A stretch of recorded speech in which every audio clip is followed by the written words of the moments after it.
In today's video, I'm going to teach you how to increase and decrease video volume in Canva.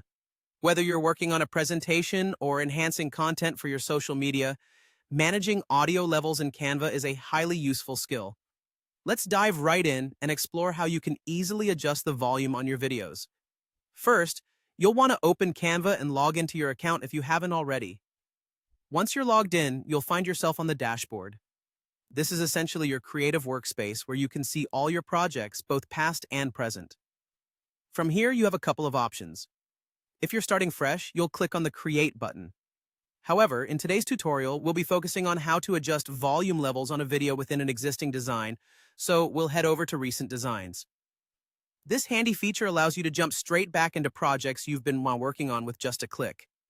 After navigating to your recent designs, the next step is to locate the video you want to edit.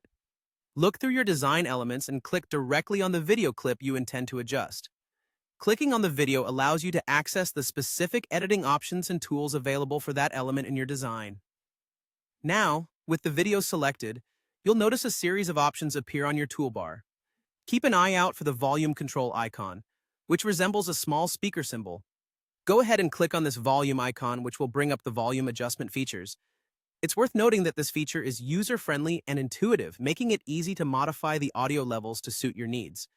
Once you're in the volume settings, you'll see a slider that you can drag left or right to control the volume. Dragging the slider to the right will increase the volume, enhancing the audio playback for your audience. Conversely, dragging it to the left will decrease the volume, which can be particularly useful if you're looking to balance audio levels or create a more subdued background sound. Now that you've adjusted the volume to your liking, simply preview your video to make sure everything sounds just right. It's always a good idea to double-check your audio adjustments to ensure that your final product meets your expectations. And that's it. You've successfully learned how to adjust video volume in Canva, giving you greater control over your project's audio elements. Remember, mastering these small yet impactful tweaks in Canva can significantly enhance your design work, taking your presentations and content to the next level. Thanks for watching and happy designing!